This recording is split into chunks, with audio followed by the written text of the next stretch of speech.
बच्चों लोग last class में हम लोग गैल्वेनिक सेल के बारे में स्टडी करना स्टार्ट किए थे।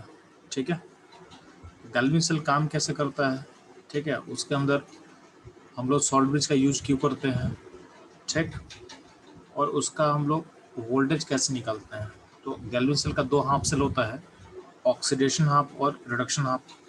ठीक है, उसके वोल्टेज को ऐड करके हम सेल का वोल्टेज निकालते हैं। ठीक है, उसका बाद हम क्या डिफाइन किए थे, स्टैंडर्ड हाइड्रोजन इलेक्ट्रोड। ठीक है, वो डिफाइन किए थे, स्टैंडर्ड हाइड्रोजन इलेक्ट्रोड को डिफाइन किए थे। और स्टैंडर्ड हाइड्रोजन इलेक्ट्रोड को डिफाइन करने के बाद उसका यूज करके हाफ सेल का पोटेंशियल निकालना सीखे। हम लोग हाफ सेल का पोटेंशियल निकालना सीख चुके हैं। ठीक है, ध्यान देना। उसका तो हम लोग क्या सीखे कि अगर हाफ सेल में मतलब अगर आपका ऑक्सीडेशन पोटेंशियल होता है और एक रिडक्शन पोटेंशियल होता है। ठीक है, एक सेल में क्या होता है, तो किसी भी सेल का जो ईएफ निकालते हैं हम लोग, तो आपको क्या बोला गया, तो आपका सेल का ईएफ निकालने के लिए क्या बोला गया था, किसी भी सेल का अगर ईएमएफ निकालना होता है तो क्या हम लोग करते हैं, तो आपके एनोड का हम लोग लेते हैं ओपी। जो एनोड होगा उसका हम लोग ऑक्सीडेशन पोटेंशियल लेते हैं, और जो कैथोड होता है उसका हम रिडक्शन पोटेंशियल लेते हैं, उसका हम रिडक्शन पोटेंशियल लेंगे। ठीक है, अगर आपको एनोड का अगर आरपी दिया रहता है तो हम लोग क्या सीखे थे, एनोड का ओपी में करने के लिए उसको आरपी के वैल्यू को माइनस से मल्टीप्लाई करते हैं। ठीक है, तो आरपी को माइनस से मल्टीप्लाई कर ओपी में चेंज करेंगे हम लोग, और प्लस कैथोड का आरपी दिया हुआ है तो चलेगा। ठीक, और आपको ये बता चुके हैं कि एनोड को रखते हैं हम लोग लेफ्ट में, तो एनोड के लिए हम ई एल यूज कर सकते हैं। ई लेफ्ट मतलब एनोड, इसको हम ऐसा भी लिख सकते थे। और कैथोड होता है राइट में, तो उसके लिए हम राइट यूज कर रहे हैं, और दोनों का आरपी लिया हुआ है। बाय डिफॉल्ट क्वेश्चन में क्या दिया रहता है, तो बाय डिफॉल्ट क्वेश्चन में आरपी दिया हुआ रहता है, तो आरपी को हम हटा सकते हैं, तो अल्टीमेटली ये हो जाएगा ई आर माइनस ई लेफ्ट। बुक में ऐसा लिखा रहता है कि ई से इक्वल टू क्या होता है, ई से इक्वल टू होगा ई आर माइनस ई लेफ्ट होता है। ठीक है, यहाँ पे बाय डिफॉल्ट कौन सा पोटेंशियल लिया हुआ था, बाय डिफॉल्ट यहाँ पे क्या होता है, आपका रिडक्शन पोटेंशियल लिया होता है। ठीक है, बट हम क्या बोलेंगे, बेस्ट तरीका होता है ईएफ निकालने का, ये तरीका बेस्ट तरीका होता है कि आप एनोड का आप ओपी लो, ऑक्सीडेशन पोटेंशियल लो, यानी जो प्रोसेस हो रहा है एनोड पे होता है क्या, एनोड पे ऑक्सीडेशन होता है, तो वहाँ को ओपी लेना है और कैथोड का आरपी लेना है। ठीक है, इसका तो हम लोग सीखे थे कि अगर वैल्यूज दिया रहेगा तो उसके बेसिस पे आप रिड्यूसिंग पावर ऑक्सीडाइजिंग पावर कैसे कैसे काउंट करते हो, कैसे कैसे कंपेयर करते हो। ठीक, तो ध्यान देना। तो बोला गया, जैसे यहाँ पे देखोगे, यहाँ पे वैल्यूज क्या दिया हुआ था, यहाँ पे आरपी आपको दिया हुआ था, आरपी दिया हुआ था, इन सारे का रिड्यूसिंग पोटेंशियल दिया हुआ है। तो बोला गया था कि सबका रिड्यूसिंग पावर कंपेयर करो। हम लोग क्या सीखे हैं, आरपी मतलब रिड्यूस होने का टेंडेंसी, जिसका आरपी हाई होगा वो रिड्यूस होना चाहेगा तो दूसरे को क्या करेगा, ऑक्सीडाइज करेगा। इसका मतलब क्या है, जो रिड्यूसिंग पावर होता है ये इनवर्सली प्रोपोर्शनल टू होता है आरपी वैल्यू। आरपी मतलब रिडक्शन पोटेंशियल, आरपी मतलब क्या होगा, रिडक्शन पोटेंशियल का इनवर्सली प्रोपोर्शन होता है, रिडक्शन पोटेंशियल का इनवर्सली प्रोपोर्शन होता है क्या, रिड्यूसिंग पावर। तो जिसका सबसे कम होगा उतना ही अच्छा उसका रिड्यूसिंग पावर होगा, और उतना ही अच्छा क्या होगा, रिड्यूसिंग एजेंट होगा। इन सब में सबसे अच्छा रिड्यूसिंग पावर किसका होगा, तो इस कपल का होगा, इसका जो आरपी है सबसे लोएस्ट है।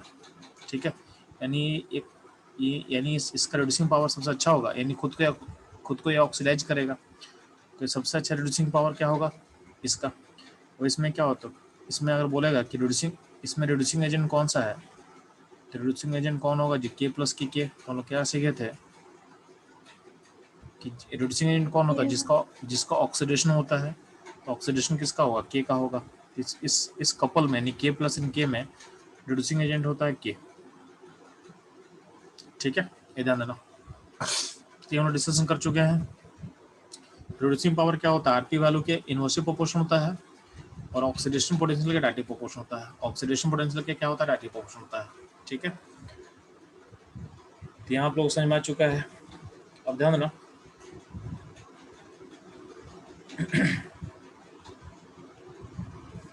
इस क्वेश्चन लोग कर चुके हैं।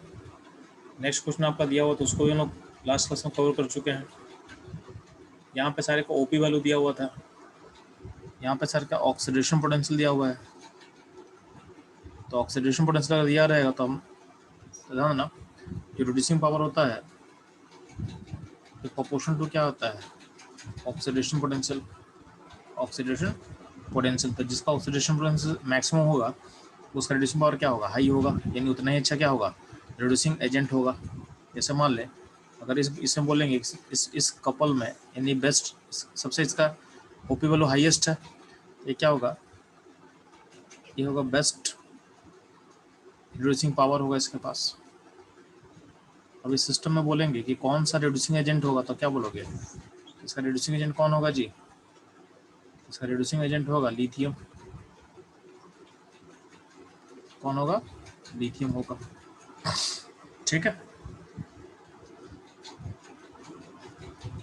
ठीक है, ये ध्यान देना। तो यहाँ तक आप लोग क्लियर हो चुका है। अब ध्यान देना, कभी कभी क्या होता है, कभी अब क्वेश्चन, अब ध्यान देना, तो आप लोग को हाफ सेल का पोटेंशियल दिया हुआ रहेगा। तो कभी कभी क्या होता है कि आपको सेल को बनाने के लिए बोलेगा। ठीक है, तो ध्यान देना, कुछ वैल्यूज को हम ले रहे हैं आपके सामने। ठीक है,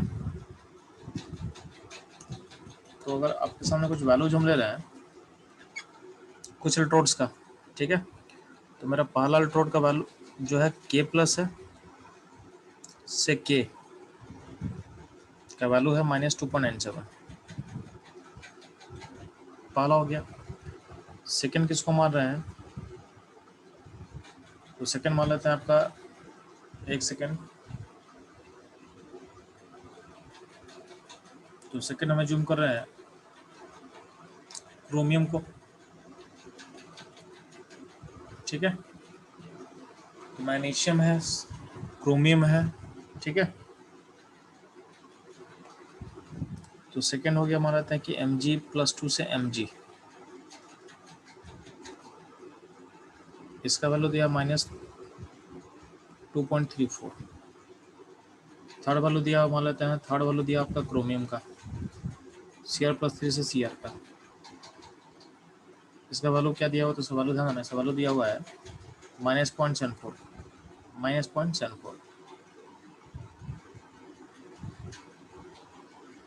जो फोर्थ वैल्यू मान रहे हैं ये दिया हुआ जिंक का, जिंक+2 से जिंक का पोटेंशियल दिया हुआ है, ये है -1.1। जो फिफ्थ वैल्यू दिया हुआ है ये दिया हुआ आपको, ठीक है, ये दिया हुआ मान लेते हैं कॉपर का, कॉपर+2 से कॉपर का। ठीक है, जिंक का वैल्यू ध्यान देना है, जिंक का जो वैल्यू है, जिंक का वैल्यू होता है -1/2 और कॉपर का वैल्यू होता है 0.34। क्या होता है, कॉपर का मान लेते हैं वैल्यू 0.34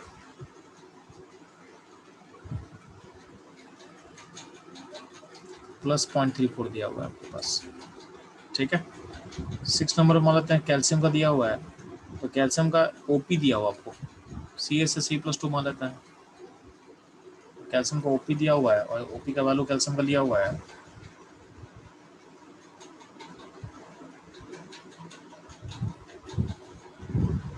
2.6।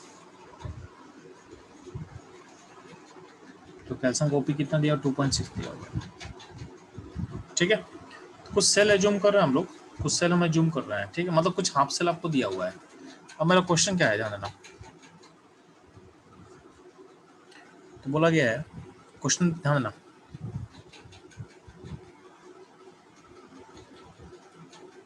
क्वेश्चन बोला क्या गया, find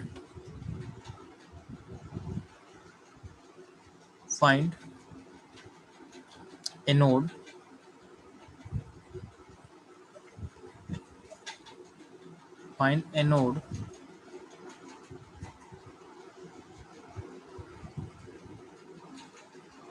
cathode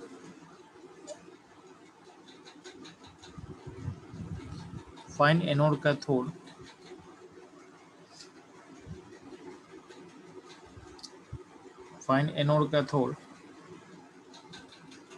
and and anode cell,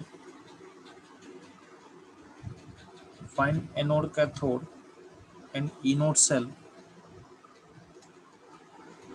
तो फाइंड एनोड कैथोड हो गया, थर्ड में ध्यान देना, थर्ड में बोल रहा हूँ कि फाइंड एनोड कैथोड, थर्ड में क्या बोला गया, anode cell.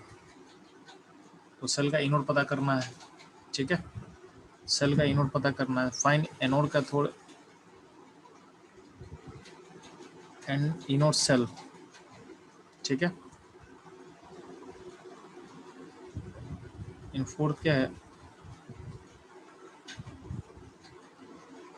Write cell representation, write cell representation, write cell representation.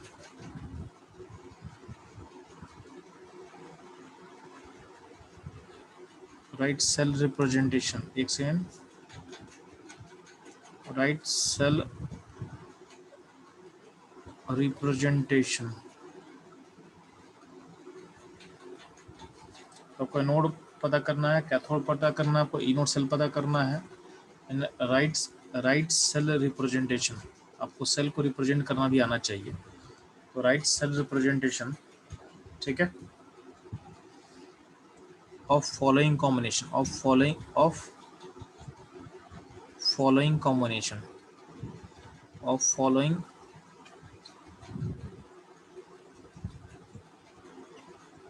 combination of half cell, combination of half cell। आपको एनोड पता करना है, कैथोड पता करना है, एनोड सेल पता करना है। यानी बेसिकली क्या है, बेसिकली आपको सेल बनाना है, ठीक है। तो क्या होगा, क्वेश्चन को मैं थोड़ा सा मॉडिफाई कर रहा हूँ। तो क्या बोला गया है, फॉर्म सेल एंड, तो पहले आपको सेल फॉर्म करना है, and find anode cathode anode cell write cell representation of following combination of half cells. तो कॉम्बिनेशन क्या आपके सामने ले रहे हैं, ऊपर देखो, कॉम्बिनेशन ऊपर समझेंगे, आपके सामने 6 सेल में लिखा, 6 हाफ सेल लिखा हुआ है, इसमें मैं कंबाइन कर रहा हूँ। तो मैं बोल रहा हूँ कि जो पहला सेल होगा उसमें आपको फर्स्ट एंड थर्ड को यूज करना है, फर्स्ट एंड थर्ड मतलब कौन सा, तो पोटेशियम वाला सेल यूज करना और क्रोमियम वाला हाफ सेल यूज करना है, उन दोनों सेल को यूज करके काम करना है। ये पहला हो गया। सेकंड ध्यान देना, जो सेकंड कॉम्बिनेशन आप यूज करने वाले हो वो कौन सा है, तो बोला गया है आपको यूज करना है 2 and 3 and 2 and 3 half cell को यूज करके आपको ये काम करना है। थर्ड ध्यान में, थर्ड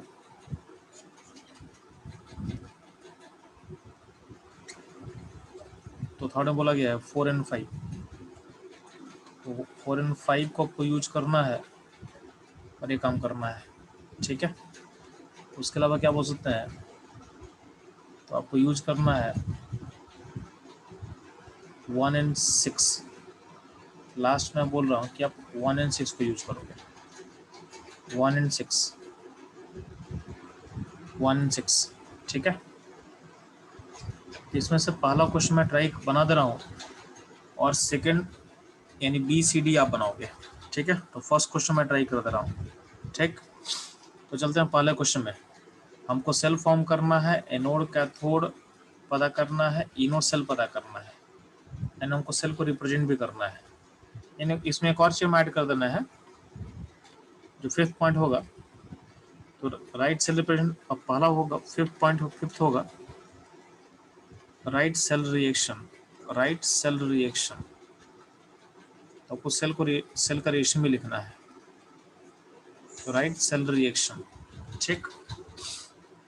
ये सारा काम करना, आपको ये सारा काम करना है इन फॉलोइंग कॉम्बिनेशन के लिए। तो पहला कॉम्बिनेशन हम चूज कर रहे हैं, ध्यान देना। तो पहला कॉम्बिनेशन आपके लिए मैं बना दे रहा हूँ। पहला कॉम्बिनेशन लिया गया है, जो क्वेश्चन ए लिया गया था उसमें कॉम्बिनेशन क्या था, आपको दिया हुआ है, ई नोट दिया हुआ है, किसका ई नोट दिया हुआ है के प्लस से के का दिया हुआ है वैल्यू था -2.97 दिया हुआ है, और अगला इनोट दिया हुआ है सी आर प्लस के से सी आर का, और वैल्यू कितना लिखा हुआ है -0.74 दिया हुआ है, वैल्यू -0.74 दिया हुआ है। ठीक है, तो दो वैल्यू है।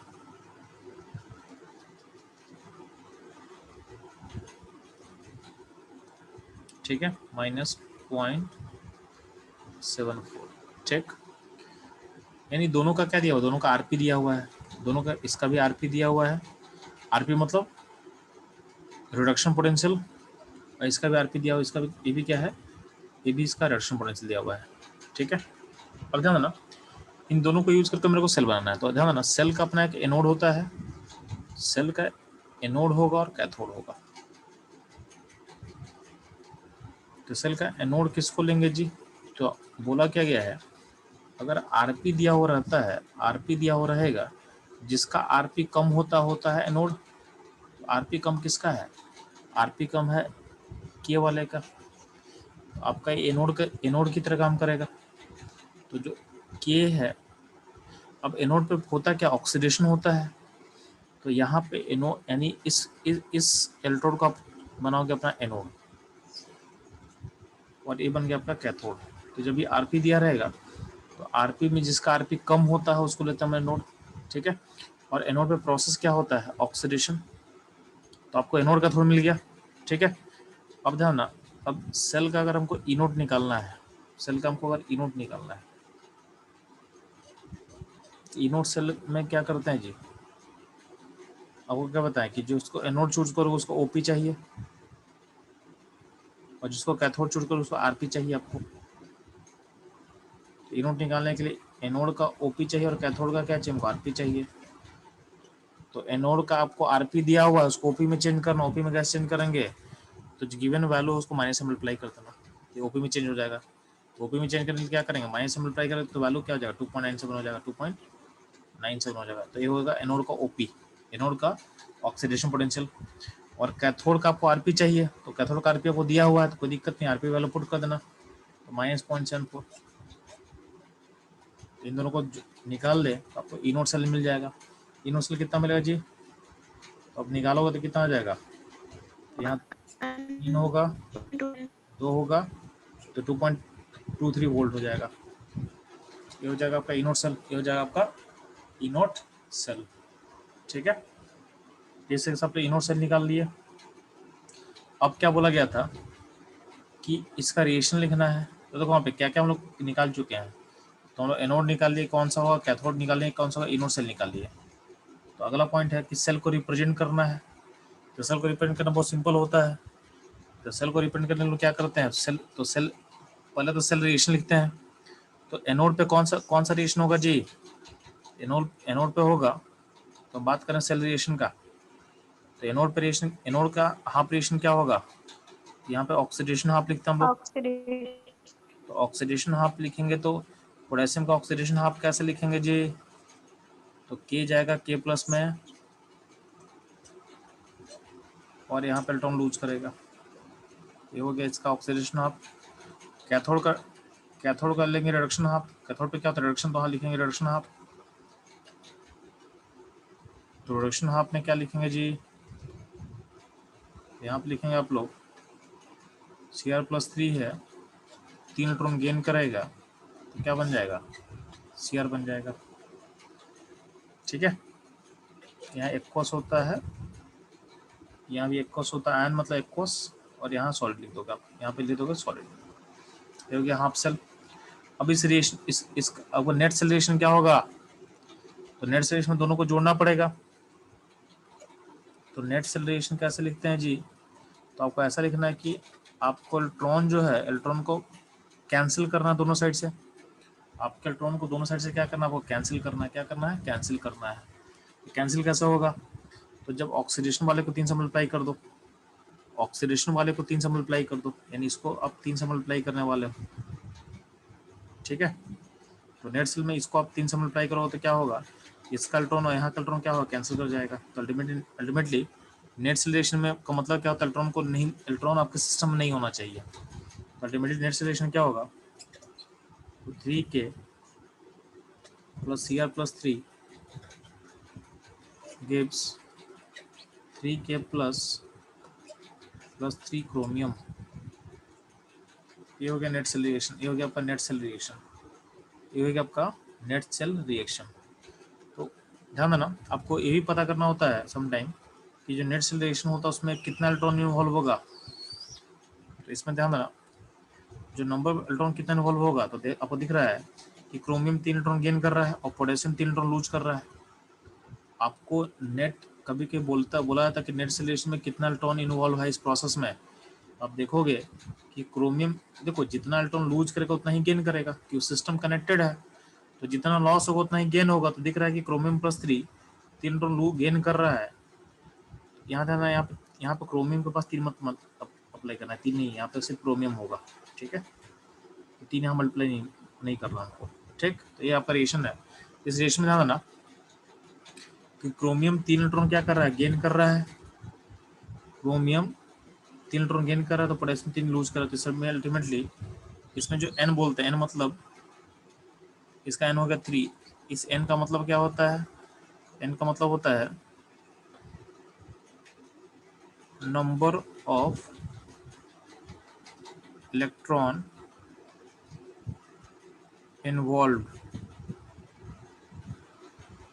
In the process. तो आपको रिएक्शन का n भी पता करना, क्योंकि n का हम यूज करेंगे बाद में। तो आपको एनोड पहचान लिया, कैथोड पहचान लिया, आप इनोड सेल निकाल लिए, ठीक। और हाफ सेल आप लिख लिए, हाफ सेल रिएक्शन आप लिख चुके हो, और नेट सेल रिएक्शन लिख लिए। लास्टली क्या होता है, सेल को रिप्रेजेंट कैसे करना, ध्यान देना। लास्ट में आप लिख रहे हैं सेल रिप्रेजेंटेशन। सेल रिप्रेजेंटेशन बहुत आसान होता है। तो सेल रिप्रेजेंटेशन में क्या बोला गया जी, बीच में करते हैं डबल बार, ये रिप्रेजेंट करता है आपके सॉल्ट ब्रिज को। लेफ्ट साइड लेते हैं एनोड को, तो यहाँ एनोड को लिखेंगे, और राइट लेते हैं कैथोड पे। क्या हो रहा है, तो एनोड पे क्या हो रहा है, ऑक्सीडेशन हो रहा है। किसका ऑक्सीडेशन हो रहा है, के का। तो यहाँ पे क्या लिखेंगे, तो ऐसे लिखेंगे के जाएगा के प्लस में, बस, ठीक है। तो पोटेशियम जा रहा है के प्लस में, तो पोटेशियम का स्टेट है दिखाना होता, तो के प्लस का स्टेट क्या होगा, एक्वस होगा, दिखा देंगे हम लोग। और डबल बार, ये हो गया सॉल्ट ब्रिज। और कैथोड में क्या हो रहा है, कैथोड में हो रहा है जो क्रोमियम प्लस 3 है वो जा रहा है क्रोमियम में, ठीक है। यहाँ पे कोई बैलेंसिंग नहीं करना है, बस आपको बताने की कहाँ किस स्टेट से कहाँ जा रहे हैं। यहाँ पे कोई बैलेंसिंग करने की जरूरत नहीं है कि यहाँ पे 3 पोटेशियम दिखा देंगे, ऐसा जरूरत नहीं यहाँ पे। ये हो गया आपका सेल का रिप्रेजेंटेशन, ये हो गया आपका सेल का रिप्रेजेंटेशन, ठीक है। ये होगा सेल का रिप्रेजेंटेशन। यहाँ तक कोई दिक्कत हो बच्चा लोग या नहीं? यहाँ तक किसी को प्रॉब्लम है पूछ सकते हैं। सारा चीज निकालना, क्योंकि आपको बाकी क्वेश्चन के लिए भी सारा चीज निकालना है। यहाँ तक कोई दिक्कत है बच्चा? प्रतीक्षा, दीपम, और एक बार समझा दीजिए। और वो समझा दे, ठीक है। ध्यान देना, आपके पास क्या था, आपके सामने 6 इलेक्ट्रोड हम दिए, 6 हाफ सेल यानी दिया हुआ है, और सारे का इनोड दिया हुआ है, ठीक है।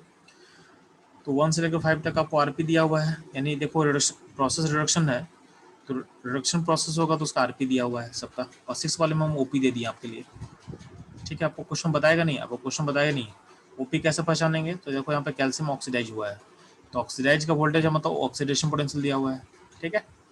ये आपको इन्फॉर्मेशन दे दिया गया है, ठीक। अब बोला गया है कि अब हमको क्या करना है, हमको सेल को फॉर्म करना है। Form cell and find anode, cathode, E naught cell, write cell representation and write cell reaction of following combination of half cells. तो बोला गया है 1 3 को और कंबाइन करके हम बनाना चाहते हैं, तो क्या होगा। बी में क्या बोला कि 2 3 को कंबाइन करें तो क्या होगा। तो ये क्वेश्चन दिया हुआ है, यानी कॉम्बिनेशन आपको इन जो 2 कॉम्बिनेशन है उसको यूज करके सारी चीज करना है। तो पहला क्वेश्चन आपके सामने मैं कर दिया हूँ, फर्स्ट क्वेश्चन। तो ध्यान देना, जब भी आप एनोड का तो पहचानते हो, ध्यान देना। तो आपको अगर आप भूल गए तो मैं याद दिला दे रहा हूँ। जो एनोड होता है, एनोड पे प्रोसेस क्या होता है, ऑक्सीडेशन होता है। तो एनोड वही होता है, तो अगर आपको ओपी देगा ना, ओपी, तो ऑक्सीडेशन पोटेंशियल जितना ज़्यादा होगा एनोड बनेगा। और अगर आरपी दिया रहेगा तो आरपी वैल्यू जितना कम होगा उतना ही वही एनोड बनेगा। तो अगर आपको एनोड चूज करना है, अगर आपको आरपी दिया हुआ है तो जिसका आरपी लोएस्ट होगा उसको बना देना एनोड, और अगर ओपी दिया हो तो जिसका ओपी हाईएस्ट होगा उसको बना देना एनोड। ठीक है। सिमिलरली बात करें हम कैथोड पे, तो कैथोड किसको बनाते हो, तो कैथोड में बोला गया है जिसका जिसका आरपी ज़्यादा होगा उसको आप कैथोड बनाओगे, या जिसका ओपी कम होगा उसको आप कैथोड बनाओगे। ठीक है। क्योंकि कैथोड पे क्या होता है, प्रोसेस क्या होता है, तो कैथोड पे आपका रिडक्शन प्रोसेस होता है, कैथोड पे आपका रिडक्शन प्रोसेस ऑकर करता है। ठीक है, ये ध्यान देना आपको ये ध्यान देना है। ठीक, अब ध्यान देना, चूंकि हमको यहाँ इस क्वेश्चन में जो पहला क्वेश्चन लिया हुआ है इसमें बोला गया था 1 and 3 को कंबाइन करना है। तो 1 में था पोटेशियम का आरपी दिया हुआ था K+1 का -2.97 दिया हुआ है, और जो थर्ड था क्रोमियम का, तो क्रोमियम +3 से क्रोमियम का आपको आरपी दिया हुआ है -0.74 दिया हुआ आपको। ठीक है, अब इन दोनों को यूज करके हमको सेल को फॉर्म करना है। तो ध्यान देना, यहाँ पे पहले हम सेल लिखे, तो सेल का एनोड कैसे बनाएंगे जी, तो सेल का एनोड के लिए क्या क्या बोला गया, तो चूंकि आरपी दिया होता है, जिसका आरपी आपका लोएस्ट होगा वो होगा एनोड। यहाँ देखो पोटेशियम का आरपी लोएस्ट है तो इन दोनों में, तो पोटेशियम हो गया एनोड, और आपका क्रोमियम हो गया कैथोड, यानी ये हो गया कैथोड। ठीक है, ये हो गया कैथोड, दोनों एनोड कैथोड पहचान लिए। अब हमको इनोड सेल लिखना है। इनोड सेल के लिए क्या बोल रहे थे आपको, इनोड सेल के बताया, जस्ट बताया था ना। यहाँ पे देखो ध्यान से, इनोड सेल के क्या बोला है कि आपको एनोड का ओपी चाहिए होगा प्लस कैथोड का आरपी चाहिए होगा, बेस्ट यही होता है। ठीक है, अगर आपको दोनों, अगर आरपी दिया रहेगा डायरेक्टली तो आपको डायरेक्टली ये फॉर्मूला अप्लाई कर सकते हो, अगर आपको अप्लाई करना है तो अगर आपको आरपी दिया हुआ है तो आपको क्या करना है, कैथोड का आरपी माइनस एनोड का आरपी। ठीक है, तो ऐसे भी सोच सकते हो, और कैथोड को हम बोलते हैं राइट और एनोड को बोलते हैं लेफ्ट, तो ई आर माइनस ई लेफ्ट कर सकते हैं हम लोग, तो आप ये फॉर्मूला सोच सकते हो। लेकिन हम बोलते हैं ये फॉर्मूला ज़्यादा लॉजिकल है, इसको याद करो तो अच्छा रहेगा। एनोड का हमको ओपी चाहिए, यानी जो प्रोसेस ऑकर करने वाला वही हमको पोटेंशियल में चाहिए, और कैथोड का हमको आरपी चाहिए। ठीक है, बात बराबर है, आपको जो अच्छा लगे वो आप उसको यूज़ कर सकते हो, तो हम ऊपर वाले को हम यूज़ करते हैं। ठीक है, तो हमको इनोड से लिखना है, इनोड से में ध्यान देना, क्योंकि दोनों का आरपी दिया हुआ है तो हमको एनोड का ओपी चाहिए। एनोड का ओपी कैसे पता करेंगे, तो आरपी के वैल्यू को माइनस मल्टीप्लाई करेंगे, तो अगर आरपी का वैल्यू -2.97 है तो ओपी का वैल्यू क्या हो जाएगा, तो ओपी का वैल्यू हो जाएगा 2.97। ये हो गया, आपको एनोड का ओपी मिल गया। प्लस कैथोड का आरपी चाहिए, तो कैथोड का आरपी आपको दिया हुआ है -0.74 डाल दिए, ये मिल जाएगा मेरे को, इनोड सेल मिल जाएगा, मेरे को इनोड से मिल जाएगा। ठीक है, इस तरह से हम इनोड सेल फाइंड कर लेंगे। अगर आरपी ही यूज़ करना चाहता है, अगर कन्वर्जन, तो आप सिंपली याद करना कि कैथोड का आरपी माइनस एनोड का आरपी कर दोगे तो भी आंसर आ जाता। मतलब आप क्या करते हैं कि अगर आरपी यूज करना तो क्या होगा, in terms of RP E cathode minus E anode, तब भी आ जाता आंसर, तब भी आपका आंसर आ जाता। ठीक है, तो आप ये भी सोच सकते, आप ये भी कर सकते थे। चेक, आपको इनोड सेल मिल गया। अब देखो, आपको सेल रिएक्शन लिखना है, तो सेल रिएक्शन लिखने के लिए पहले हाफ सेल रिएक्शन लिखो। तो आपको पता है कि एनोड पे क्या होता है, ऑक्सीडेशन होता है, तो के ऑक्सीडेशन, तो यहाँ पे ऑक्सीडेशन हो तो क्या हो, के जाएगा के प्लस में, क्योंकि यहाँ पे आरपी दिया होना है, लेकिन यहाँ पे रिडक्शन तो नहीं हो रहा है, यहाँ पे हो क्या रहा है, ऑक्सीडेशन हो रहा है, तो उल्टा कर दे तो के जाएगा के प्लस में, यहाँ पे इलेक्ट्रॉन लॉस करेगा। और आपके कैथोड में क्या होगा, रिडक्शन होगा, तो यहाँ पे Cr+3 3 इलेक्ट्रॉन गेन करके Cr बनेगा, ये हो गया आपका रिडक्शन। तो आप ऑक्सीडेशन एंड रिडक्शन आप लिख लिए। अब दोनों को कंबाइन करके नेट सेल लिख सकते हो। कॉम्बिनेशन कैसे करना है, ऐसा करना है कि इलेक्ट्रॉन जो है कैंसिल कर जाए, आपका इलेक्ट्रॉन हटाना है, तो आप ऑक्सीडेशन वाले को 3 से मल्टीप्लाई करके जोड़ दो, ये हो जाएगा आपका नेट सेल रिएक्शन। अब इस नेट सेल रिएक्शन में कितना इलेक्ट्रॉन इन्वॉल्व है, तो यार जितना इलेक्ट्रॉन लॉस करेगा या फिर गेन करेगा, क्योंकि जो इलेक्ट्रॉन लॉस करेगा वही गेन हो रहा है। ऐसा थोड़ी है कि इलेक्ट्रॉन लॉस कहीं और कर रहा है, गेन कहीं और से कर रहा है, ऐसा तो नहीं है। सिस्टम आपस में कनेक्टेड है, तो जो इलेक्ट्रॉन लॉस करेगा और गेन करेगा, जो लॉस करेगा वही गेन करेगा, जो गेन करेगा वही लॉस करेगा। तो अगर देखोगे तो इस नेट रिएक्शन में कितना इलेक्ट्रॉन इन्वॉल्व हुआ प्रोसेस में, तो आपको दिखेगा कि 3 हुआ है, क्योंकि क्रोमियम 3 देखो जब भी आपको इलेक्ट्रॉन निकालना हो तो या तो लॉस को फोकस करो तो गेन को फोकस करो। तो हम अगर मान लो गेन को फोकस करें तो Cr+3 से जा रहा है क्रोमियम, अल्टीमेटली क्या है 3 इलेक्ट्रॉन का गेन हुआ है तो एन क्या हो 3 हो जाएगा। और कोई लॉस को फोकस करेगा तो पोटेशियम से जा रहा है K+, तो एक पोटेशियम एक का लॉस है, तो यहाँ पे अल्टीमेटली कितना पोटेशियम 3 पोटेशियम है, तो 3 पोटेशियम में 3 का लॉस है। तो एन क्या होता है, या तो नंबर या तो लॉस को देख लो या तो गेन को देख लो, आंसर आपका आ जाएगा। एन क्या है, number of electron involve in the process, involve in the process. ये हो गया आपका नेट सेल रिलेशन। अब ध्यान देना लास्ट होता है सेल का रिप्रेजेंटेशन। सेल को रिप्रेजेंट कैसे करेंगे जी, तो बोला गया कि सेल जब रिप्रेजेंट करते हैं हम लोग तो एनोड का प्रोसेस को लेफ्ट में लिखते हैं और एक डबल बार होता है, 2 बार होता है। 2 बार का मतलब होता है ये रिप्रेजेंट करता है सॉल्ट ब्रिज को, ये रिप्रेजेंट करता है आपके सॉल्ट ब्रिज को, ठीक है। ये डबल बार हुआ। और राइट में कैथोड का प्रोसेस लिखते हैं।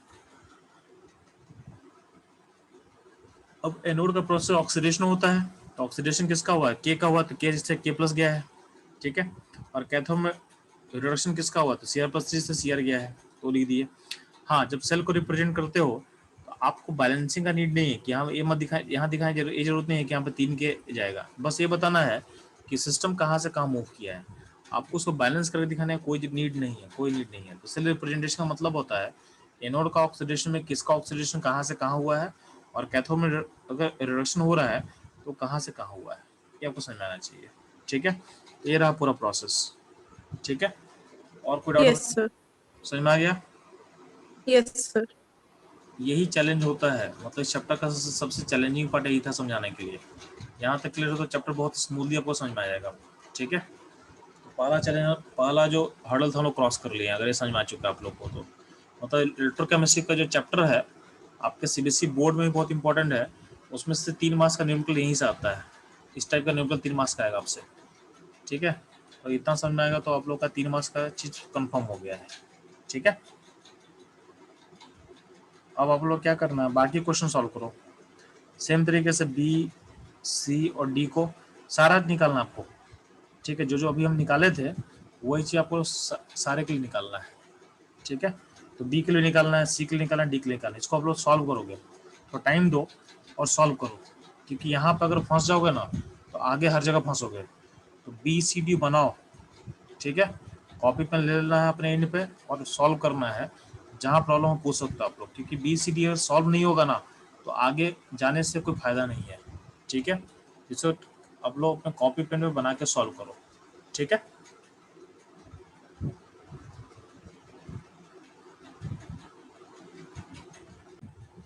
तो बच्चों लोग, तो क्वेश्चन नंबर 1 तो मैं बना चुका हूँ, क्वेश्चन यानी ए मैं बना चुका हूँ। BCD का मैं इनोड सेल निकाल के दिखाता हूँ फटाफट, ठीक है। तो क्वेश्चन नंबर बी में ध्यान दोगे, आपको 2 और 3 को चूज करना है। 2 और 3 का दोनों का RP दिया हुआ है, RP दिया हुआ, इसका मतलब क्या होगा, इसका मतलब क्या होगा कि आपको एनोड कैथोड चूज करना है। तो एनोड किसको चूज करेंगे, जिसका RP लोएस्ट होगा। तो 2 और 3 में लोएस्ट RP किसका दिख रहा है आपको, Mg का दिख रहा है। तो Mg का RP लोएस्ट है, तो Mg हो जाए, Mg वाला हो जाए, Mg+2 से Mg हो जाएगा एनोड, और क्रोमियम हो जाएगा, क्रोमियम का जो इलेक्ट्रोड है हो जाएगा कैथोड। तो अगर आपको इनोड सेल निकालना है तो इनोड सेल के लिए हम लोग क्या सीखे हैं, तीनों सेल के लिए क्या होगा जी, एनोड का हमको निकालना पड़ेगा OP। तो चूंकि RP दिया हुआ है तो OP क्या हो जाएगा, OP हो जाएगा 2.34 हो जाएगा। और कैथोड का RP चाहिए तो RP दिया हुआ है -0.74, दोनों को लिख लो तो क्या जाएगा, ये हो जाएगा 1.6 वोल्ट हो जाएगा। ये हो जाएगा ऑप्शन बी का इनोड सेल हो जाएगा, ठीक है। ऑप्शन क्वेश्चन में सी ध्यान देना, सी ध्यान देना, सी में ध्यान देना। सी में आप इनोड सेल कैसे निकालोगे जी, तो सी में 4 और 5 का कॉम्बिनेशन लिया हुआ है, सी में 4 और 5 का कॉम्बिनेशन लिया हुआ है, और दोनों का क्या दिया हुआ, दोनों का आपको RP दिया हुआ है। तो जिंक और कॉपर दोनों का RP दिया हुआ है। RP में लोएस्ट किसका है, जिंक का है। तो जिंक हो जाएगा आपका एनोड और कॉपर हो जाएगा आपका कैथोड, यानी जिंक का होगा ऑक्सीडेशन। तो जिंक का हमको OP वैल्यू चाहिए, OP वैल्यू कितना होगा, तो जो भी RP दिया हुआ उसको -1 से मल्टीप्लाई कर ले तो हो जाएगा 1.1 माइनस, ठीक है।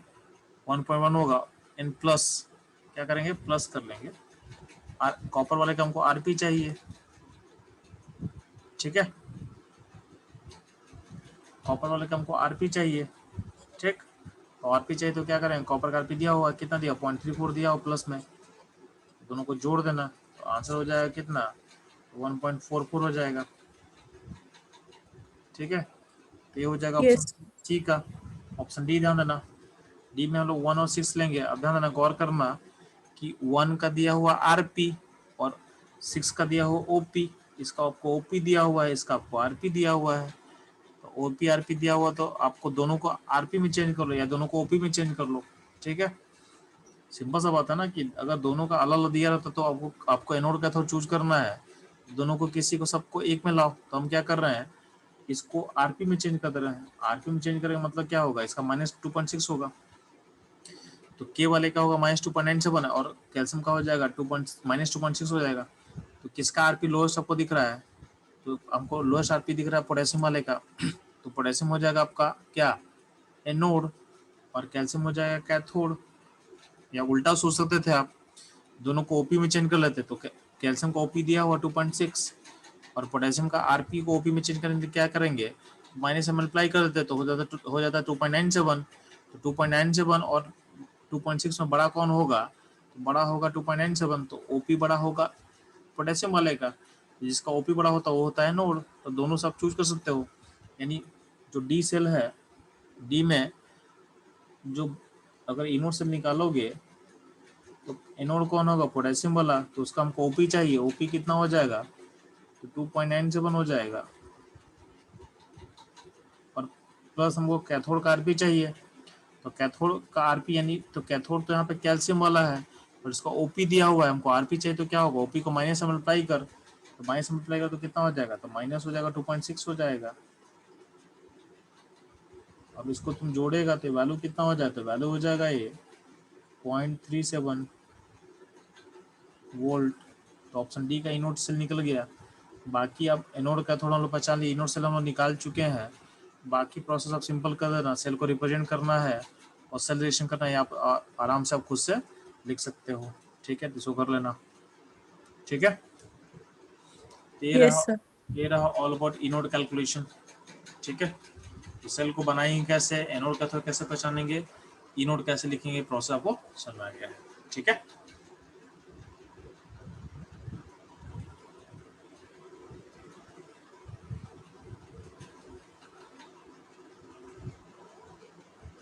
तो हम लोग इनोड का मतलब होता है, तो हम लोग अभी तक क्या सीखे बच्चे लोग, तो अभी तक हम लोग इनोड निकाल सीखे हैं। इनोड क्या होता है ध्यान देना, तो अभी तक हम लोग इनोड निकाल सीखे। इनोड का मतलब होता है,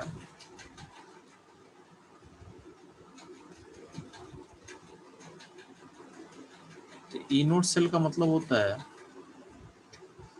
सेल पोटेंशियल, सेल पोटेंशियल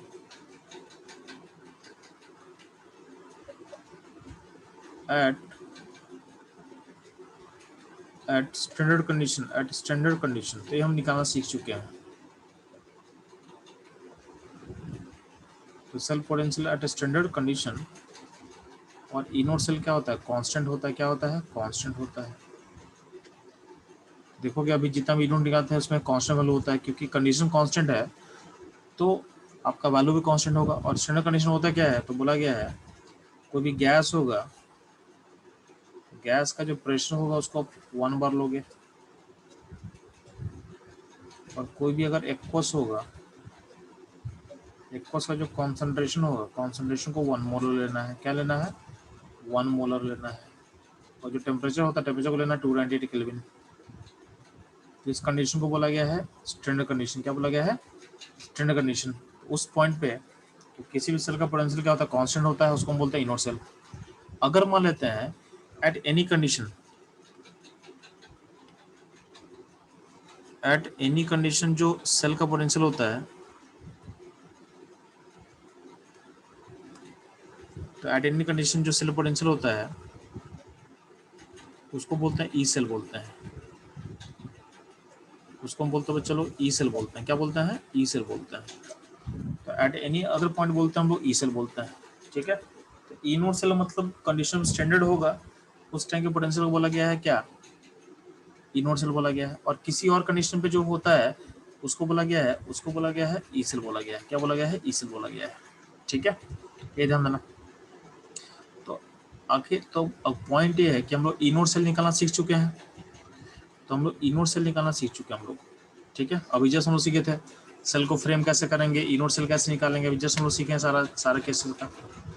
अब हमको सीखना है कि किसी भी सेल का अगर कंडीशन स्टैंडर्ड नहीं होगा तो हम ई सेल कैसे निकालेंगे। तो how to calculate E cell, how to calculate E cell, ठीक है। हमको ये जानना है, हमको ई सेल निकालना सीखना है। तो जाना ना, ई सेल निकालने के लिए आपके पास एक फॉर्मूला से हम मूव करते हैं। ये फॉर्मूला पढ़ोगे केमिकल इक्विलिब्रियम में, इन थर्मो में। यहाँ बोला गया कि डेल्टा जी इक्वल टू होता है डेल्टा जी नोट। तो डेल्टा जी नोट का मतलब क्या होता है, जब कंडीशन स्टैंडर्ड होगा, plus R T ln Q, L N क्या होता है क्यू। अब यहाँ पे क्यू क्या है जी, यहाँ पे क्यू होता है, क्यू को बोला गया है क्यू को बोलते हैं हम लोग रिएक्शन कोसेंट। क्या बोलते हैं, रिएक्शन कोसेंट,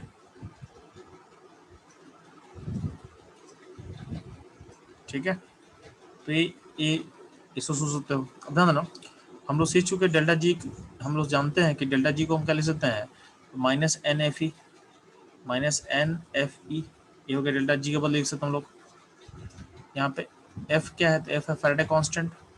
ई क्या है, तो ई है ई सेल है, ई क्या है ई सेल है, तो ई सेल का हम बात करें वही ई सेल यहाँ पे है। एन क्या है, तो एन है number of electron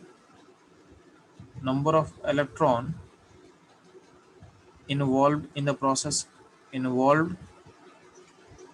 the process, यहाँ पे n होगा नंबर ऑफ इलेक्ट्रॉन। ये n हम लोग निकालना सीख चुके हैं।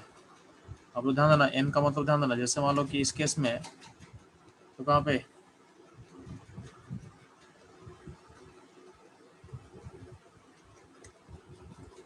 यहाँ पे आप लोग ऑलरेडी सीख चुके हो। यहाँ देखो, जैसे इस रिएक्शन में लोग देखो, जैसे हम पोटेशियम का जो रिएक्शन लिखे थे, इस रिएक्शन में n कितना आप निकाले हो, तो यहाँ पे n 3 निकला था, तो यही n है उस फॉर्मूला में, ठीक है। तो यानी आपके रिएक्शन में कितना इलेक्ट्रॉन इन्वॉल्व होता है, वही वहाँ पे n उस फॉर्मूले में है, ठीक है। तो ध्यान देना, तो यहाँ पे जो n है फॉर्मूले में क्या है, वही n फॉर्मूले में है, ठीक है। तो ये आपको ध्यान देना है, ठीक। अब फोकस करो, तो यहाँ पे हम लोग क्या लिख सकते हैं, n लिख सकते हैं एफ ई, यहाँ पे क्या होगा minus N F E naught होगा, plus R T ln Q होगा, ठीक है। और क्यू को हम क्या बोले, क्यू आपका है, क्यू क्या है, चलो क्यू आपका रिएक्शन कोएफिशिएंट है, क्यू आपका क्या था, रिएक्शन कोएफिशिएंट था।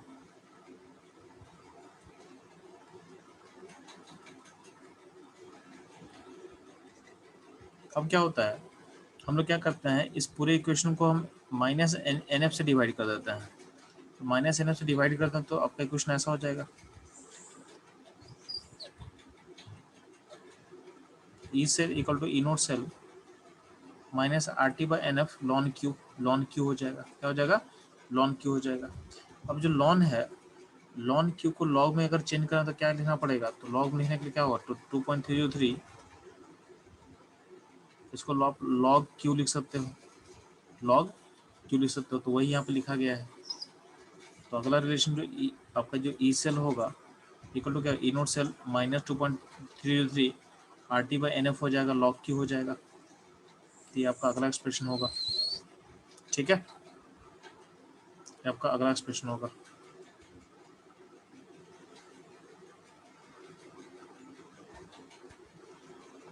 ठीक है। ये ध्यान देना, आपको ये ध्यान देना है।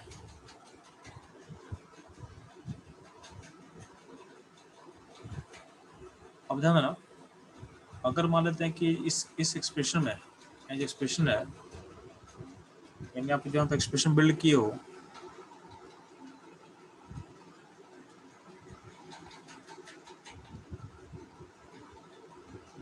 ठीक है। तो ई सेल इक्वल टू क्या होगा, E naught cell minus 2.303 R T by N F है। इसमें अगर टेम्परेचर को पुट कर देते हैं 298 केल्विन पुट कर देते हैं, और एफ का जो वैल्यू है उसको पुट करते हैं 1 पर डे यानी 965 कूलम पुट कर देंगे तो ये पूरा एक्सप्रेशन जो है, और आर का वैल्यू पुट कर देना 8.314, जो आर का वैल्यू होगा उसको पुट कर देना आप 8.314।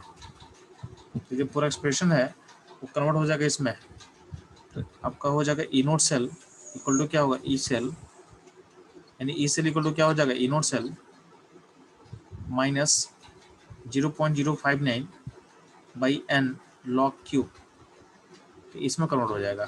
ठीक है, यानी किसी भी रिएक्शन का अगर आपको ई सेल निकालना है, किसी भी रिएक्शन का आपको अगर ई सेल निकालना है तो आप क्या करोगे, आप ई नोट सेल निकालोगे माइनस, और इसको इस फॉर्मूला में पुट करोगे तो आपका किसी भी कंडीशन में आपका ई सेल निकल के आ जाएगा। यानी ये जो यहाँ पे जो भी आप पढ़ रहे हो, ठीक है, ये बेसिकली आपको हेल्प करेगा किसी भी कंडीशन में किसी भी सेल का ई सेल निकालने में। ठीक है, बस करना क्या है, करना कुछ नहीं है, आपके ई नोट से निकालना है जो हम निकालना सीखे हैं, और इसको इक्वेशन पुट कर देना है।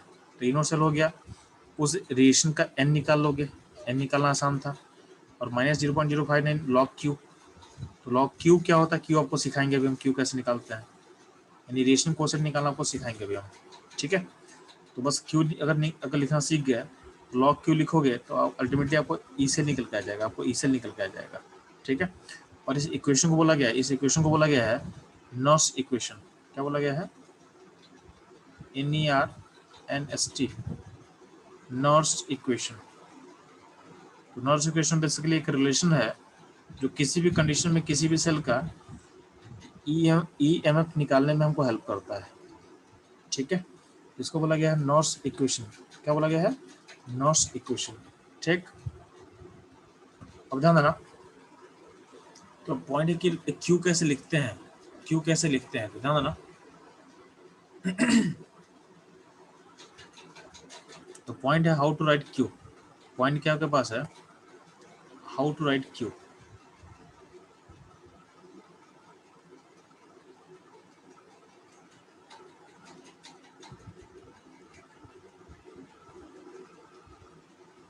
How to write Q.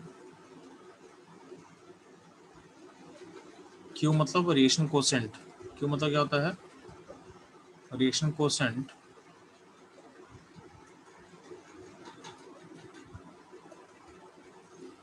Of a reaction,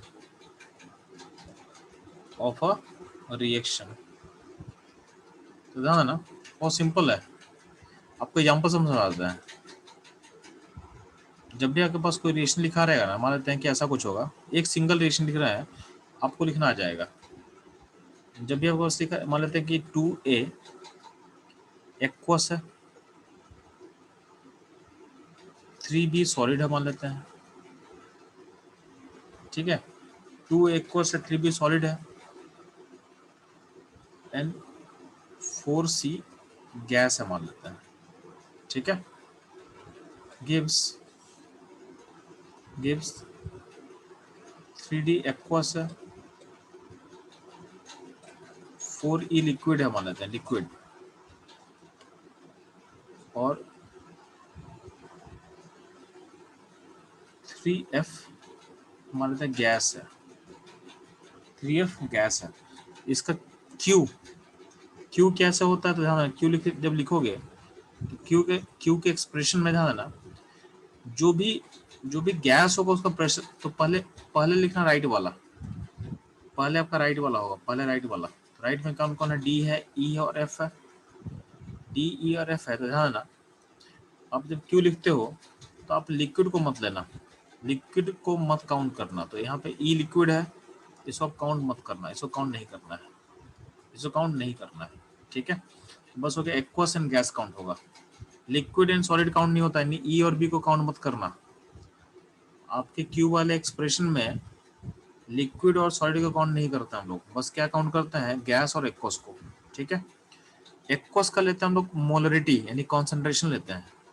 तो एक्वस के लिए हम लोग यूज का जो हम क्या लेंगे, कॉन्सेंट्रेशन मतलब मोलैरिटी, और जो गैस होता है उसका हम लेते हैं प्रेशर। क्या लेते हैं, गैस का pressure.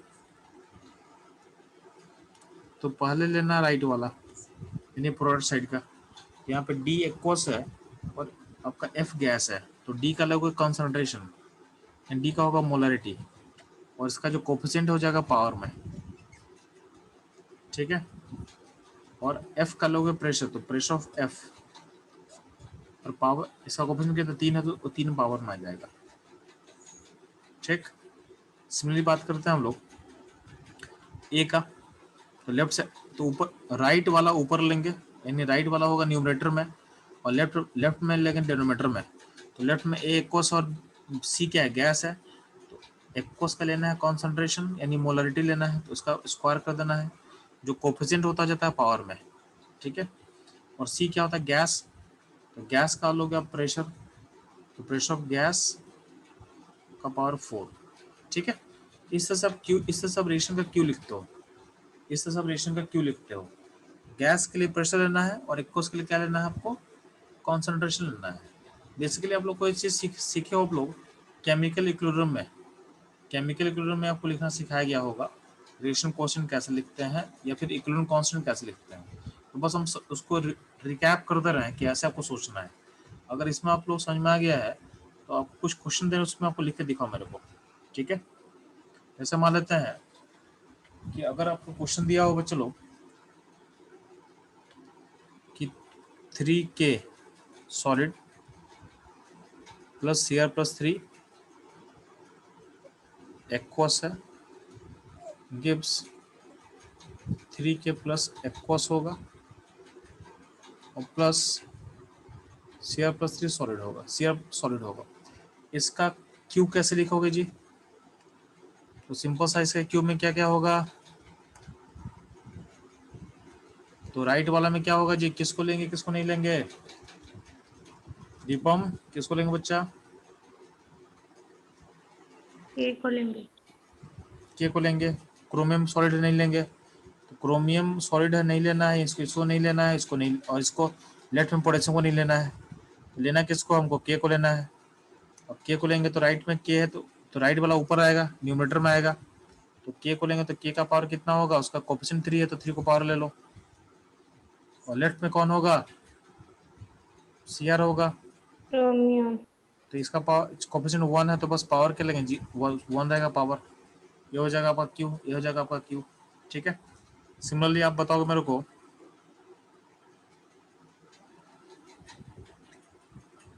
Mg3 plus 2Cr plus 3 gives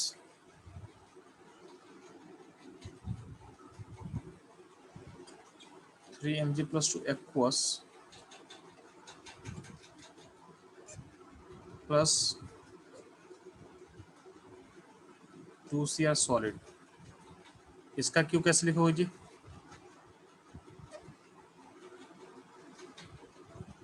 इसका क्यू कैसे लिखोगे, जल्दी फास्ट आंसर बताओ मेरे को, चलो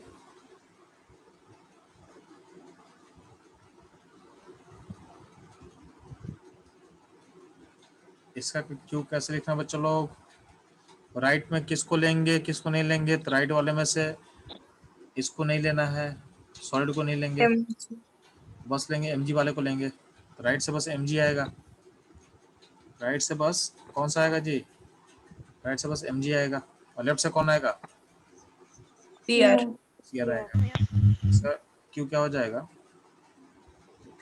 Mg प्लस 2 का क्यू बाई Cr प्लस 3 का स्क्वायर, ये होता है इसका क्यू हो जाएगा, ठीक है।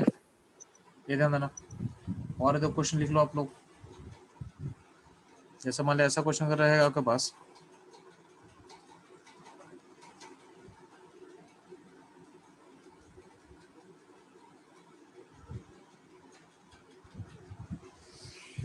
ठीक है, तो zinc solid plus 2H plus aqueous give zinc plus 2 aqueous plus hydrogen gas, तो अगर इस इक्वेशन का अगर आपको क्यू लिखना है तो क्या करोगे आप? तो इसमें आपका राइट में से कौन कौन आएगा? तो एक्वस आएगा और गैस दोनों आएगा। तो अब लिखो तो क्या लिखोगे? तो राइट से जिंक +2 आ गया, एंड हाइड्रोजन चूंकि गैस है तो उसका क्या लेंगे? प्रेशर लेंगे, उसे लेंगे तो प्रेशर ऑफ हाइड्रोजन लेंगे, डिवाइडेड बाई लेफ्ट से क्या लेंगे? तो लेफ्ट से प्लस लेंगे H+ वाला, तो लेफ्ट से क्या हो जाएगा? H+ का चूंकि कोफिशिएंट 2 है उसको स्क्वायर कर देना, उसको स्क्वायर कर देना, ये हो जाएगा इसका क्यू।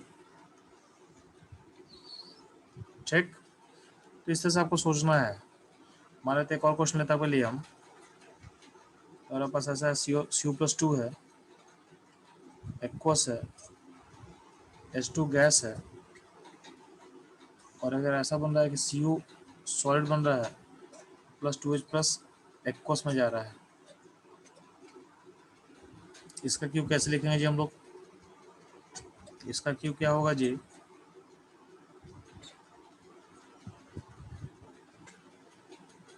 तो राइट में देखो ध्यान से, किसको लेना है किसको नहीं लेना है।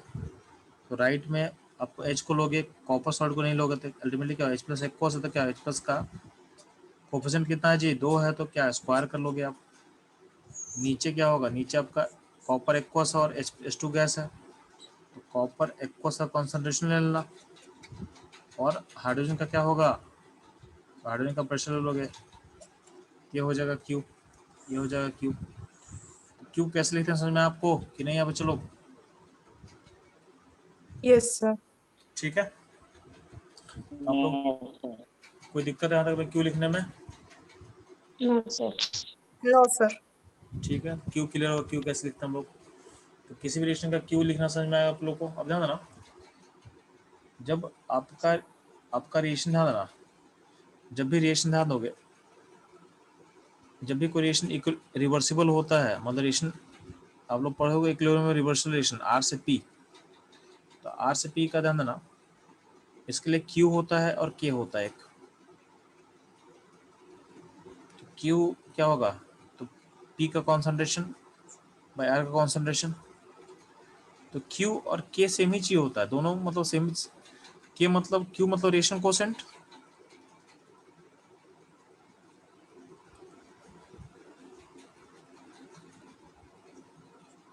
और K का मतलब होता है इक्विलिब्रियम कांस्टेंट। K मतलब होता है इक्विलिब्रियम कांस्टेंट।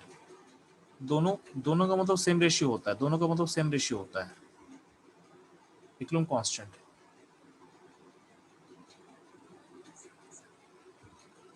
ठीक है, इक्विलिब्रियम कांस्टेंट का मतलब भी सेम ही होगा। तो P/R यानी सेम ही रेशियो को बोलता है, बस टाइम अलग अलग होता है। ध्यान देना, जो रिएक्शन कोसेंट होता है, it is defined at any time, defined at any time, इसको कभी भी डिफाइन कर सकते हो। यानी इसके बाद यहाँ पे हम टी लिख सकते हैं, टी मतलब किसी भी टाइम पे आप इसके कॉन्सेप्ट इसको आप डिफाइन कर सकते हो। बट जो इक्विलिब्रियम कांस्टेंट होता है वो डिफाइन होता है only at point of equilibrium, it is defined only at point of equilibrium, यानी बस टाइमिंग का डिफरेंस है जी। ठीक है, रिलेशन सेम ही होता है। तो यहाँ पे जो टाइम होता है यहाँ पे ई लिख दे रहा है, यानी यहाँ पे जो कॉन्सेंट्रेशन पुट करेंगे वो पुट करते हैं हम लोग किसी भी टाइम का पुट नहीं कर सकते हैं, पुट करना पड़ेगा हमको इक्विलिब्रियम टाइम का, इक्विलिब्रियम टाइम का। ठीक है, इसका मतलब ये बोलना चाह रहे बच्चे लोग हम कि अगर हमारे आप सामने एक रिलेशन लेते हैं जिसमें ए है बस बी है, गिव सी एंड डी, और सारा सारा एक्वा संभाल लेते हैं, सारे एक्वा संभाल लेते हैं। ठीक है, ठीक है, तो ध्यान देना इसके लिए क्यू क्या होगा? क्यू क्या होगा? क्यू का एक्सप्रेशन वही होगा, सी का कॉन्सेंट, सी का पावर सी इंटू डी का पावर डी,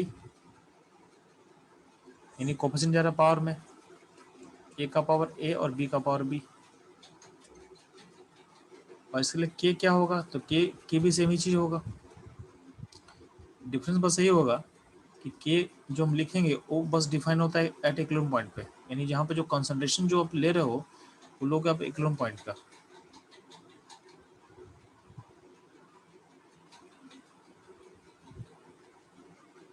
तो यहाँ पे जो भी कंसंट्रेशन पुट किया गया है वो पुट किया गया है इक्विलिब्रियम पॉइंट का, और यहाँ पुट किया है किसी भी टाइम का, at any time T.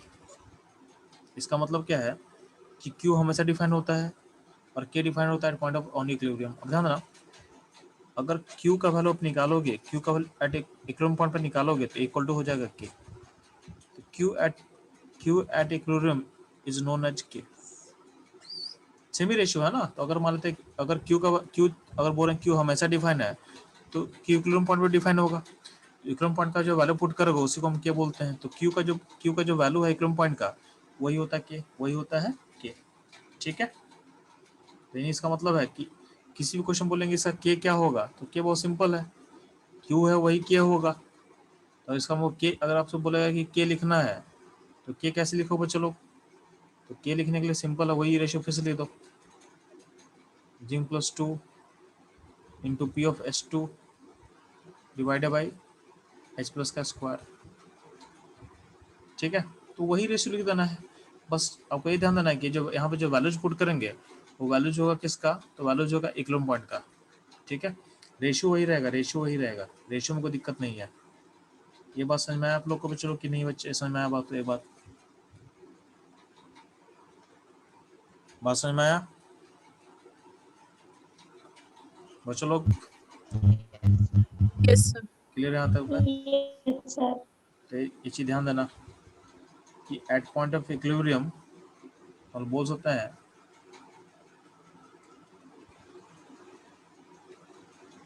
Eight point of equilibrium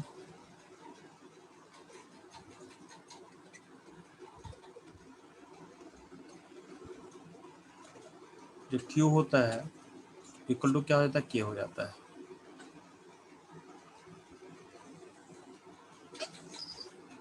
ठीक है, Q क्या होता है, K के बराबर हो जाता है। ठीक है, ये ध्यान देना, तो ध्यान देना। तो हाउ टू राइट Q, ये आप लोग सीख गए कि Q आप कैसे लिखते हो। तो Q आप लिखना सिखा दिए हैं, तो वही चीज़ समझाया हुआ है अलग अलग केसेस लेके। जैसे मान लें कि यहाँ पे 2A इक्वस था and 3B equals, C equals, D equals, तो क्या हो, इक्वस में कॉन्सेंट्रेशन ले लिया तो Q का क्या हो गया, C D का पावर 4 A का पावर स्क्वायर और B का पावर Q। अगले क्वेश्चन में ध्यान देना, 3B इक्वस है 2B इक्वस है, 3C गैस है, 4D gas and 2E equals है। तो इक्वस राइट वाले को ऊपर लो यानी न्यूमरेटर में लो। यहाँ पे चूंकि D गैस है तो क्या, प्रेशर ऑफ D का पावर 4 इंटू E का square divided by pressure of C का क्यूब इंटू क्या होगा, B का क्या होगा, B का स्क्वायर।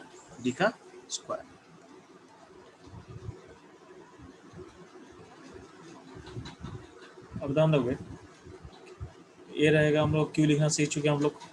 अब होता क्या है कि अगर ध्यान देना, अगर आपका सिस्टम इक्विलिब्रियम में पहुंचेगा, ये बहुत इंपॉर्टेंट पॉइंट आपको बोला जा रहा है कि एट पॉइंट ऑफ इक्विलिब्रियम पे होता क्या है कि Q जो होता है Q का वैल्यू K के बराबर हो जाता है, Q का वैल्यू K के बराबर होता है एंड डेल्टा G 0 हो जाता है। डेल्टा G नोट नहीं, डेल्टा G 0 हो जाएगा। तो डेल्टा G क्या होता है, डेल्टा G इक्वल टू हम लोग पढ़ते हैं क्या होता है, माइनस NFE होता है। माइनस NFE होगा तो आपका डेल्टा G 0 होगा, तो आपका देखो N चूंकि पॉजिटिव है, N पॉजिटिव है, F पॉजिटिव है, इसका मतलब क्या है E। तो अगर डेल्टा G 0 होगा तो आपका E, इसका मतलब क्या है E 0 होगा, यानी E सेल हो जाएगा, 0 हो जाएगा। कब, जब आपका जब सिस्टम इक्विलिब्रियम पॉइंट को रीच करेगा, जब इक्विलिब्रियम पॉइंट को रीच करता है तो डेल्टा G 0 हो जाएगा और आपका E सेल 0 हो जाएगा, हो जाएगा। ठीक है, और जो Q का वैल्यू है वो Q का वैल्यू Q के वैल्यू को आप K बता सकते हो, आप उसको K लिख सकते हो। ठीक है, तो Q का वैल्यू K हो जाएगा। इस वैल्यूज को अगर हम सिस्टम में डाल दें तो एट पॉइंट ऑफ इक्विलिब्रियम क्या होगा आपका, देखो नेट फॉर्मूला क्या था आपका, नर्स इक्वेशन क्या था, नर्स इक्वेशन में लिख रहा हूँ ऊपर में ध्यान से, नर्स इक्वेशन आपका था, ध्यान देना। तो वो नर्स इक्वेशन क्या था जी,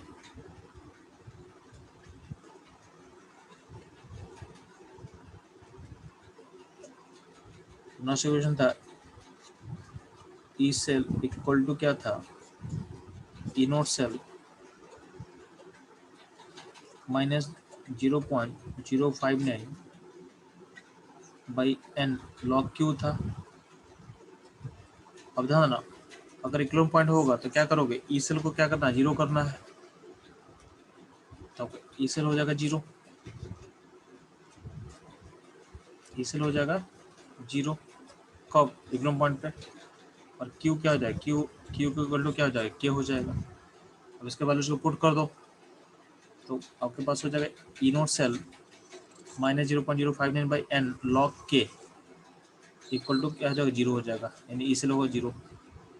अब ये जो यहाँ पे सिस्टम है इसको आप ले लो राइट में, इसको राइट लेके चला जा, तो अल्टीमेटली आपका एक्सप्रेशन क्या आ जाएगा, E naught cell equal to हो जाएगा 0.059 बाई एन लॉग के हो जाएगा। तो ये रिलेशन कब के लिए हो जाएगा, ये रिलेशन हो जाएगा फॉर इक्विलिब्रियम पॉइंट, ये हो जाएगा एट इक्विलिब्रियम पॉइंट, एक रिलेशन आ जाएगा। इक्विलिब्रियम पॉइंट में क्या होता है, ई नोट सेल इक्वल टू का क्या होगा 0.059 बाई एन लॉग के, यानी बेसिकली क्या है, आप ई नोट सेल और के यानी इक्विलिब्रियम कांस्टेंट, के मतलब क्या होता है, के का मतलब होता है इक्विलिब्रियम कांस्टेंट, इसके बीच का आप रिलेशन निकाल दिए,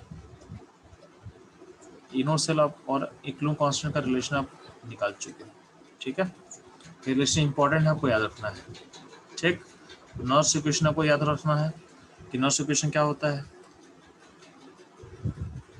ठीक है, और अगर इक्विलिब्रियम पॉइंट पे होगा तो ई नोट सेल और के में क्या रिलेशन होता है, ये आपको ध्यान देना है। ठीक, इसमें कोई दिक्कत हो चलो आप लोग को,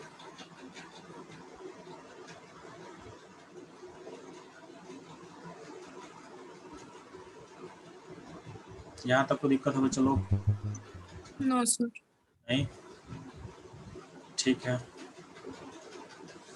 तो आज का क्लास यहीं पे रोकेंगे, कल इसका हम लोग एप्लीकेशन सीखेंगे, यानी कल हम लोग इसको डिफरेंट तरीके से अप्लाई करेंगे।